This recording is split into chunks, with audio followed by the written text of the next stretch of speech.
Surprise! I'm in town for a guest lecture. I wanted to say hello. Oh, great. Hello. These days, sitcom reboots are a dime a dozen. Whether it's your favorite radio psychologist, America's Fullest House, or the most maddening couple on television, these reboots are often disappointing at best and utterly dumbfounding at worst. Hey, Preppy, how you been? Hey, okay, I guess, considering. Before these legacy-tarnishing updates came to prominence, sitcoms either ended on the high note of a funny finale or occasionally allowed their side characters to flourish on successful spin-offs. But in the age of the almighty reboot, nearly every classic sitcom has been revived. I can't trust him ever again. I'm sorry, it's just that everyone that's here must be like, chug, golden toast.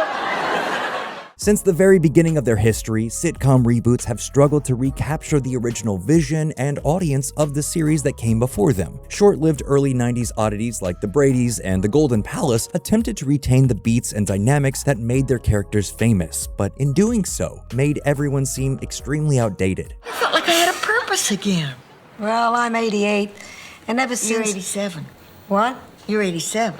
Okay. Perhaps having learned their lesson by way of bad ratings and successful genre-skewering film adaptations like the Brady Bunch movie, studio executives seemed to back down from sitcom reboots, for a while at least, because as they lay dormant, film reboots became the go-to for quick cash grabs and general audience pleasures. Whether it was Leatherface slashing his way through the box office or the theater-packing hilarity of 21 Jump Street, reviving genre franchises steadily became the new norm. Unfortunately for sitcoms, the road to redemption was still a ways off. While Girl Meets World did its best to put a spotlight on the life of Corey and Topanga's teenage daughter, the show ultimately felt like an excuse to have Corey slip into his best impression of Mr. Feeney. Maya. Yes, sir. Present your homework. Can't do that, sir. Why not? Didn't do my homework, sir. Why not? That's what I'm fighting against, sir.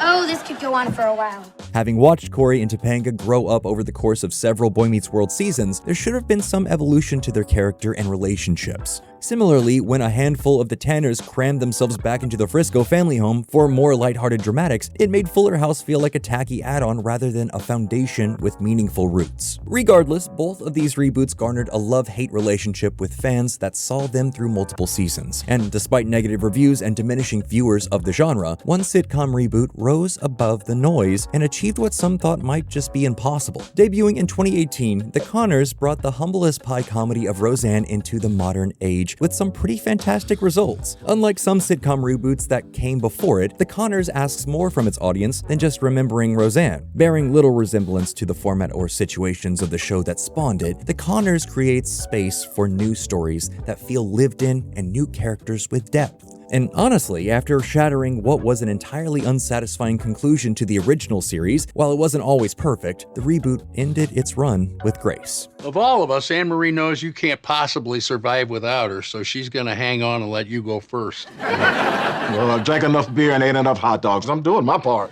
And while The Conners should have been the rallying cry for all sitcom reboots to follow and find their own redemption, the genre continues to fall victim to repeating the same mistakes. From major whiffs like Saved by the Bell to already forgotten returns to Mad About You and Will and Grace, the modern age of sitcom reboots is remarkably grim. Although that 90s show effectively wiped away any contentious casting decisions for a new crew of unknowns, the proceedings were still exceptionally stale. Starring Eric and Donna's teenage daughter on summer vacation, that 90s show had every reason to work. With Red and Kitty keeping an eye on their granddaughter and her pack of wily friends, the premise seems too good to be true.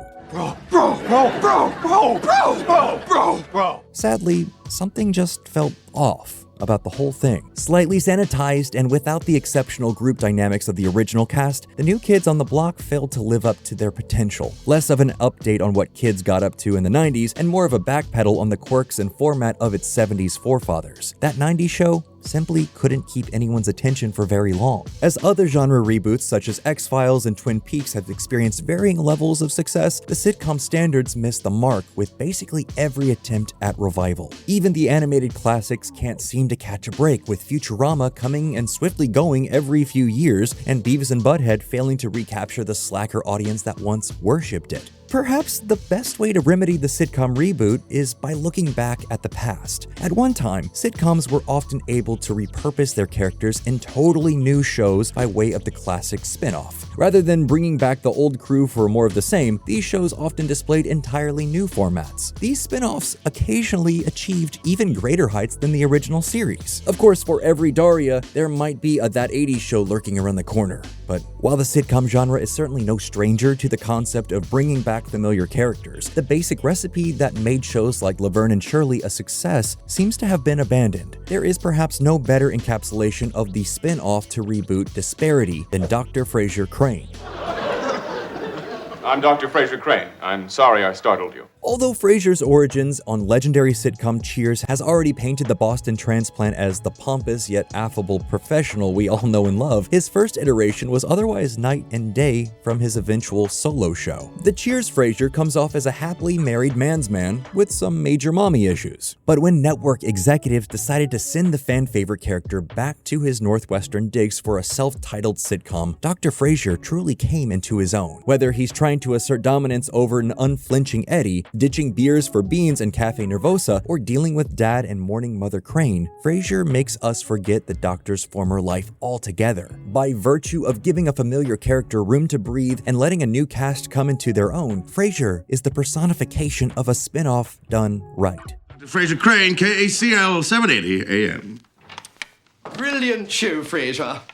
Chock full of pithy insight. What do you want? In fact, after 11 seasons, Frasier managed to match the lifespan of its predecessor, Cheers. And with 37 Emmy Award wins, the case could even be made that the student surpassed the sitcom master. But unfortunately, when the reboot wave began gaining momentum, even the almighty Frasier got swept up in its wake. Prior to its debut, nearly 20 years after the original series ended, the forecast on the Frasier reboot was anything but pleasant. From its unimaginative and repurposed title to the announcement that few, if any, reoccurring side characters would join the affair, Dr. Crane's return to Boston was met with little fanfare. But even after so many abysmal sitcom reboots had already come and gone before it, some Frasier fanatics still held high hopes. Because at first glance, the 2023 Frasier premise almost sounds like a classic spin-off. Rather than rehashing his career as a talk show host, the Doctor has taken up teaching at Harvard University. Instead of resuming his potentially problematic beer guzzling at Cheers, Frasier Crane is determined to fix the relationship with his estranged son. Sadly, the good vibes ended with that premise because, in practice, the reboot of Frasier is a sad little footnote on an otherwise legendary series. Saddled with discordant sidekicks instead of truly hilarious counterparts like Brother Niles, the Frasier reboot even tries to add some Bazinga-style nerd humor with Niles' son.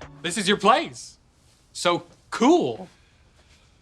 You ever kiss a girl in here? Piling on the humoristic stylings of The Big Bang Theory is just shameless retreading of shows that have long since ended. Same old Frasier, same old city, and basically the same attempts at humor. This mindset of keeping in line with what came before is the exact opposite of what differentiated Cheers from Frasier in the first place. And after only receiving 2 seasons before cancellation, the Frasier reboot proves that sitcoms need more than old jokes and familiar faces. Respect and nostalgia have little bearing on what gets us rolling on the couch with our eyes watering, holding our sides, because when it comes down to it, laughter is earned. The problem is, as time goes on and entertainment changes or evolves, we just might not love the same things anymore. Perhaps the biggest laughs in memory come from a perfect snapshot in time, when that sitcom hit just right, and it didn't matter if the same jokes or characters would still be funny decades later. Time and time again, sitcom reboots have proven to be a miscalculation in what viewers want from TV comedy. And that's it for this week's episode. So, which sacred TV sitcom do you hope never sees the reboot treatment? Let us know in the comments below, and as always, be sure to hit like and subscribe to keep up with all our Nerdstalgic videos.